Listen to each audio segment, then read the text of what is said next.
and welcome back to the Bill Brief, the podcast where we break down legislation, what it says, why it matters, and how it could shape our communities. I'm your host, DJ William, and today we're going to be taking a closer look at HR 2853, which is also known as the Combating Organized Retail Crime Act of 2025. So this bill focuses on a significantly important issue in the United States, which is organized retail crime. This is when there are combined groups that steal large amounts of goods from stores and then resell them, and this often happens across states. So if you steal something from California, you might decide to sell in Texas. So it's crazy. But the goal of this bill is to give federal law enforcement more tools to not only investigate, but also prosecute and stop these organized networks. So let's break down this bill, starting with the provisions. So the major provision of this legislation is that it kind of expands the definition of what we originally believed was organized retail crime. So it defines the term by using these three main points, starting by explaining that organized retail crime is theft from stores and shipments. It's both selling or transporting stolen goods across states, and they are crimes that are done by groups or coordinated organizations. So it's not only about individual shoplifting, but this bill targets those organized networks. So this is where it kind of differs from other pieces of legislation. Okay, now getting into the second part, getting into more of what it does, it actually allows prosecutors to combine theft amounts. And I was so surprised by this. Basically, what it's saying, what that means is that prosecutors can now add up the value of stolen goods over a 12-month period. So say someone goes into a store on April 2nd and steals goods for a total of $200. And then on May 5th, they steal goods for a total of $400. So instead of considering those as two separate crimes, they're combining those amounts and charging them a total of, I believe, $600. Yeah. So they're not going to be treating these small thefts separately, but they're going to treat them as a larger federal crime. So combining each instance, which is very, very interesting for sure. Okay. Thirdly, it actually expands federal money laundering laws. What does this mean? It makes organized retail crime an offense for money laundering. So it basically expands money laundering to include these three things, which are gift cards, stolen credit cards, or even prepaid cards. This is super duper important. And I didn't even realize how important it is, but it really is important. And that's because criminals often convert stolen goods into gift cards or cash. So I know the thing about, you convert stolen goods into cash, you sell whatever you steal from the store. But I had no idea that individuals also considered converting them into gift cards. That was very new to me, but apparently it is something that is common. So, wow, oh my goodness. Okay. This next one, actually, I would say it blew my mind. I was so shocked that this is something that would be put into place if this bill were to be passed. And what it does, or what it's saying, like the brief overview, is that it strengthens penalties and forfeiture. Now, I was like, huh? But it's saying that if someone is convicted, the government can take property or money earned from the crime. So as we know, people don't just, maybe, or sometimes they show this in movies, right, where they go steal something from a store and then they keep the money locked safely somewhere. But most of the time, that's not the case. They would steal things from a store and use that money to buy something else. Sometimes it's really nice, maybe helping to support their family or something like that. Other times it could be okay to buy a really expensive car or to buy really fancy watches. What this part of the legislation is saying is that the government can take property or money earned from the crime. So they could take that Porsche that someone bought using this stolen money from that person, which is crazy. Absolutely crazy. Oh my gosh, the consequences, oh, shocking. Okay, what that terminology is called is criminal forfeiture. And that is used to describe that the government can then take these goods that people are using the stolen money to buy.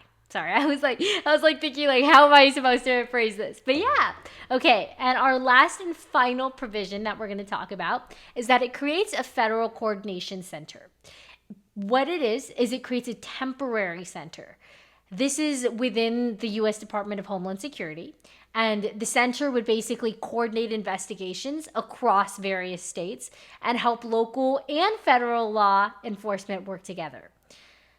This would be tracking through organized retail crime networks. So it's not going to be like California, or I'm just saying California, the state would be investigating a certain criminal issue, and then maybe another state is investigating another criminal issue. Now they can join networks and try to figure out what is happening and if anything is linked or connected at all.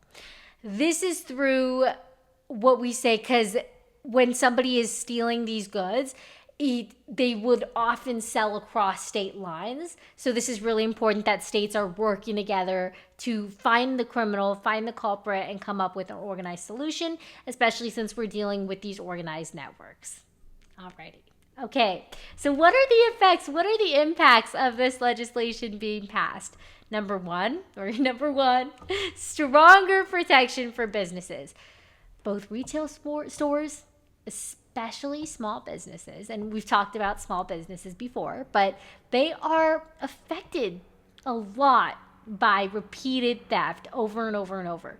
Now, this bill could help reduce financial losses and also improve store safety, because it's not only about money being lost or, the company could almost have to go out of business, but it's also about the safety. You don't want criminals, lingering around a store where kids are, or it's very, very scary and unsafe.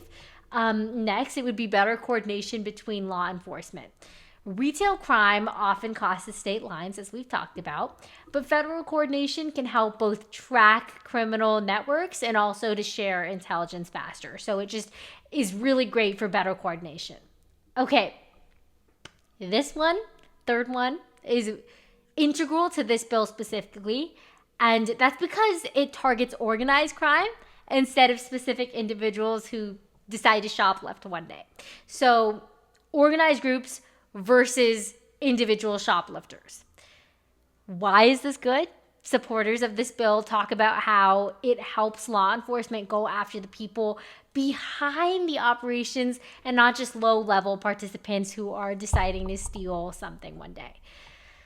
Now, I was confused about the whole organized networks thing. So what does it mean that, we are going to convict these 5 people?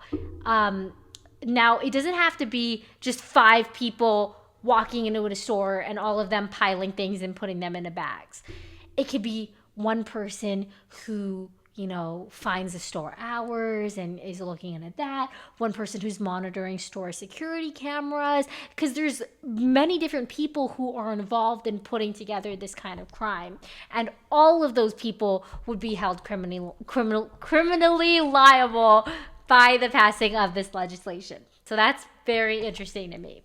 Okay, next and final, it disrupts resale networks, because now we're expanding money laundering laws. The bill makes it harder for stolen goods to be turned into gift cards, which is still shocking to me. I did not know that was done. Even online resale profits, as well as cash, which is the most common. I don't know if the show Outer Banks is so popular, but it's all about, searching for treasure. And I think in the second season, they find this I'm not even going to use a good word, because I was literally thinking the word fancy. Antique, right? It was a very antique gold cross that was so, beautiful and in love for centuries. Hopefully I'm getting it right, but it was just a very significant cross. And what happened was in the fourth season, a character actually melted the cross. Melted the cross. Okay, I'm laughing about it, but it's actually so sad. Like, imagine melting. And I'm not talking about like this mini, like tiny cross. Okay, I'm talking about huge, like bigger than the average person. Like, it was huge. And they melted the cross. That's crazy. That's crazy. Okay. Okay, now we're getting off track. Okay, now getting into the counter arguments and concerns. Number one, over-criminalization. That's what critics are saying. I disagree, but let's talk about why I disagree. And let's first elaborate because I just said one word. Okay. Critics basically argue that combining small thefts over a year could turn minor offenses into serious federal crimes. So this goes back into, I believe it was our second provision that we talked about, where, okay, if somebody steals something for $200 and then a month later something for $400, then that would be combined $600. Now, $200 and $400 are pretty big numbers, but what if it's like one chapstick?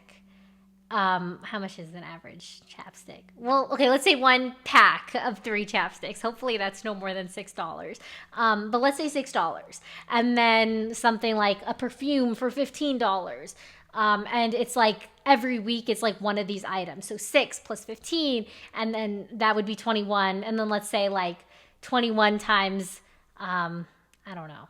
21 times 10, so $210. So it's just, as you can see, it's adding, the number is getting bigger over time. And what was originally, a chapstick and a perfume became a huge number, which I think is reasonable. Like, why are we stealing a chapstick and a perfume every week? Like, that's scary. And even though it is like minor, it is big because you are taking a lot of money from the store, which is really bad. Because you can't just look at it like $6 chapstick. What did I say? $15. I think I said 15. $15 perfume. It's not that. It's the overall money you're taking from the store, which maybe is $210, which is more, which is a lot of money, and you should be held liable for that crime. Not just those. It shouldn't be considered a minor offense anymore since you're deciding to do it every week. And I love that this bill is allowing it to go for a 12-month period. I agree that maybe if it was over a 12-month period, that could be a little bit too much and could be over-criminalization at one point. But 12 months is perfect, and they should be held liable for the crime they're committing. Okay, this next one is what critics are considering the risk of uneven enforcement. They believe that involving the feds, federal involvement, could lead to unequal targeting of certain communities, maybe communities that tend to be more known for crimes like this, as well as over-policing of like retail stores and small businesses. I mean, we don't want full-on security guards or constant monitoring or things like that, which I think is definitely a concern. I agree. Nowhere in this bill does it say that there's going to be unequal targeting of communities. So I think that's just, an assumption, and we shouldn't base our reasoning for why this bill should not be passed over an assumption. As well as the over-policing, it is really important that we keep our stores and our communities safe.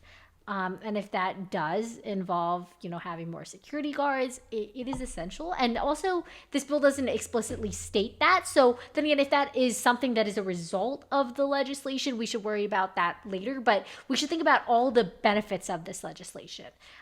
Just looking at it, if you were to skim it for like 1 minute, you could see all the good that would happen as a result of this bill. So absolutely amazing.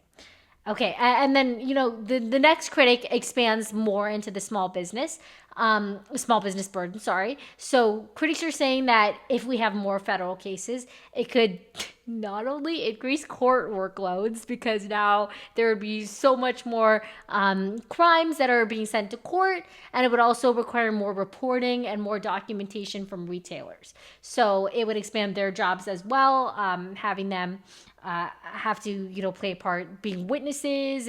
But come on, I mean, if there's more crime, there needs to be something done about that. And we need to protect the safety of our retail stores, of our communities, of the families that shop there. And obviously, it's going to be hard for the court. There's going to be a lot more workload. But that's just something that's a result of having these organized networks, organized criminal networks. That is not good at all. And we should not be saying, okay, it's okay that there's crimes. We shouldn't do anything about it. We definitely should. And this bill makes that a certainty. So, okay. Yeah. As you can see, those critics and the counter arguments are a little bit, some of them are based on assumptions. Some of them are saying, okay, it's going to be too much, but we have to think about all the benefits of this bill at hand. And ultimately the benefits outweigh our certain worries. And there's always going to be worries. There's always going to be uncertainties. But we should pass legislation that we think is critical to helping our communities thrive. Okay. So now we are going to end by talking about the impact, the overall impact, first on the country and then in our local communities. So our impact on the country as a whole is there would be stronger national responses to retail crime. As we talked about, it creates a more unified federal strategy, across states. I keep mentioning California, but any state, there would be increased state partnerships, as well as number 2, there would be changes in retail security. Stores might increase surveillance, inventory, prevention systems, various other prevention systems as well, which, as we talked about in the counter arguments, could be viewed as a bad thing, but ultimately is creating a proper end goal. So that would be the impact on our country. Secondly, there would be legal system impact with courts, as well as economic effects. If we were to reduce this large-scale retail theft, it could lower business losses, which is incredible. It could stabilize prices, and it could also help supply chains. Supply chains operate more smoothly, which would be great for our economy. As you can see, there's so many amazing benefits and great things that would happen for our country. And just let's talk about the more narrow impact on our community. Local stores would feel safer, right? Small businesses, we have so many small businesses, especially retail shops, grocery stores. They could benefit from this reduced repeat theft. So that's very important. There would also be stronger enforcement pressure. There could be local police that would work closely with small businesses that they think are being targeted, which would truly be incredible and would help their business so much. And going off of that, more increase in security measures as our community, great for the economy again as well, even if in our small local communities.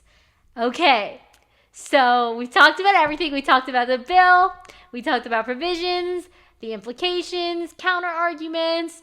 So, impact on the community, both as a country and our local communities. So let's finish this up with, why does this bill matter? Okay, the full name.